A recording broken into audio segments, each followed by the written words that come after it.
ሸኔ የሸዋ ሸኔና የወለጋ ሸኔ እያለ ነው ሲዋጋ የሚውለው። ሸኔን በሚመለከት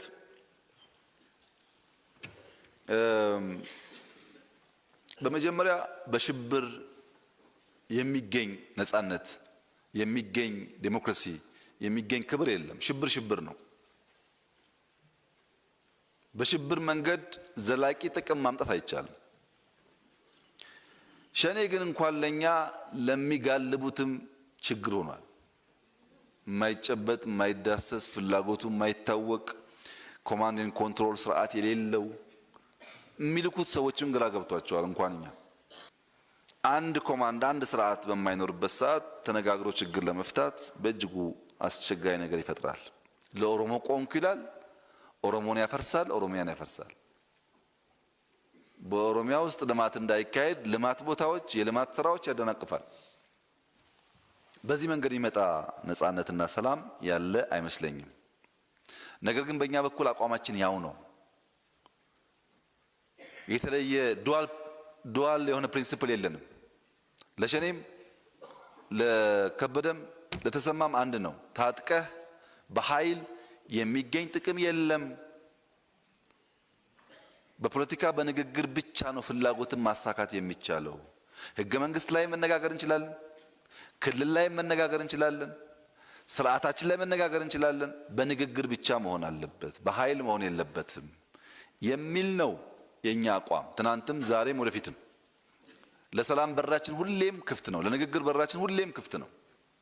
ነገር ግን ሸኔ አካባቢ ያለው ችግር ሻርክ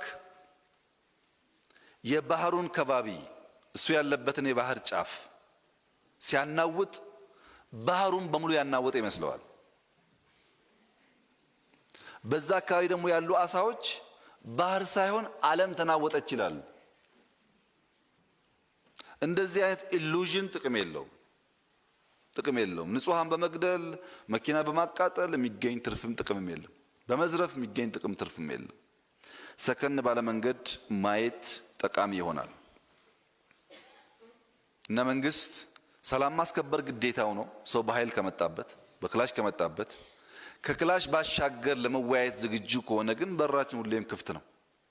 በንግግር በውይይት ሰው ህግ እስካከበረ ድረስ ችግር የለብንም።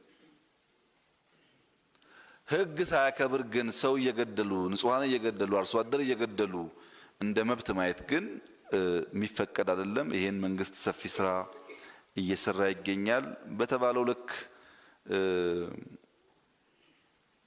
ውጤቱ አመርቂ ባይሆንም ስራው ቀላል አልነበረም። አሁን ተጠናክሮ ይቀጥላል። ከዚሁ ጋር ተያይዞ አዲስ አበባን በሚመለከት አዲስ አበባ መግባት ችግር ነው። ተንቀሳቅሶ ሀብት መፍጠር ህገ መንግስታዊ መብት ነው የተባለው ትክክል ነው። ተንቀሳቅሶ ሀብት መፍጠር ህገ መንግስታዊ መብት ነው።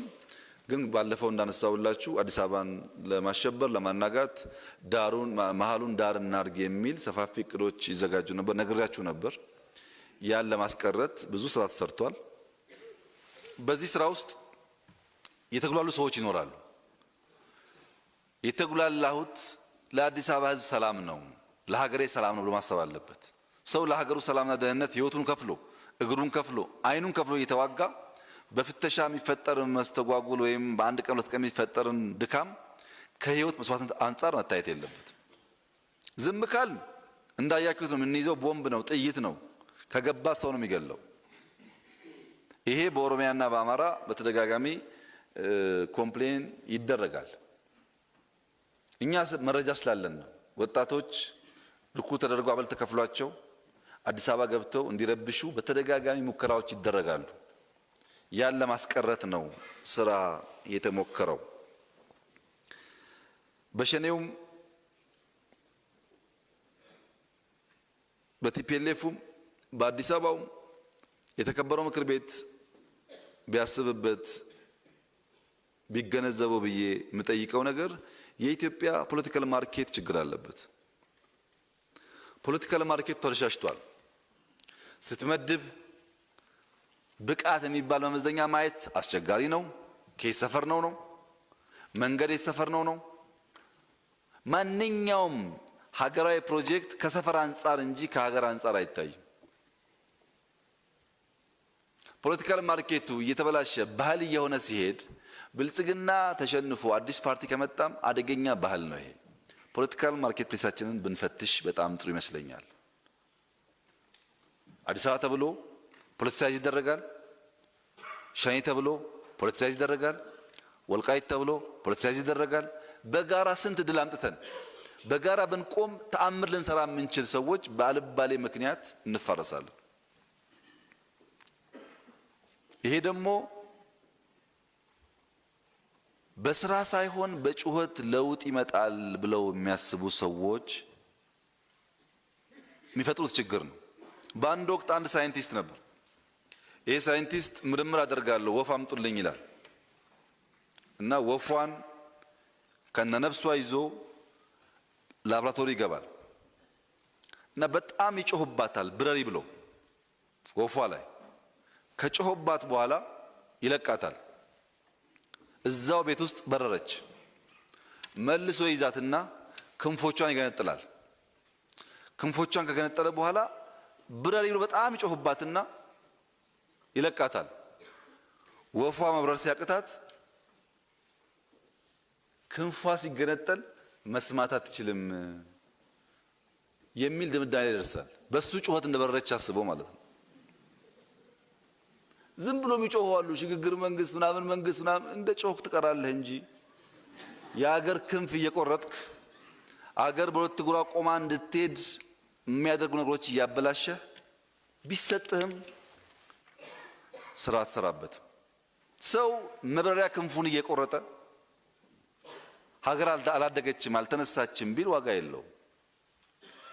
ቢያንስ ቢያንስ በናሽናል ኢንተረስት ላይ ቆሞ ክንፏን የማይቆርጥ እግሯን የማይቆርጥ ሰው ሆኖ መራመዷ ይፍጠንና ይስከላ ይነጋገራል እንጂ እግር ቆርጦ ካልሮጥክ ክንፍ ቆርጦ ካልበረርክ የሚባል ነገር ብዙ የሚያዋጣ አይደለም። እንደዚህ አይነት ፖለቲካዎች በስፋት አሉ። ይሄ ነገር እንዳያበላሽብን ጥንቃቄ ብናደርግ ጥሩ ይሆናል። ማድረግ እንችላለን፣ መስራት እንችላለን። ህዝባችን ለስራ በጣም ብርቱ ነው። ያ እድገትና ስራ ግን ዘላቂ ነገር እንዳያመጣ እንደዚህ አይነት ነገሮች ማየት ጥሩ ይሆናል።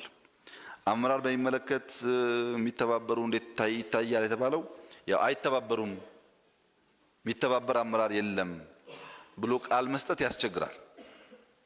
ግን የተከበረው ምክር ቤት መገንዘብ ያለበት የኢትዮጵያ ፖለቲካል ማህበረሰብ እዚህኛ የምናስበው ሰፈር ውስጥ ብቻ አይደለም ኤጀንት ሆኖ የሚሰራው። አንድ የብልጽግና አመራር ኤጀንት ሆኖ የሚሰራው ለሸኔ ወይ ለቲፒኤልኤፍ ወይ ለምናምን ብቻ አይደለም። አንዴ የተሸጠ ከሆነ ራቅ ላሉ ወገኖችም ይሸጥላቸዋል። ሰፋ አድርጎ ማየት አስፈላጊ ነው። ለነማን ነው ይሄ ነገር የሚያጋጥመው የሚለውን እየገመገሙ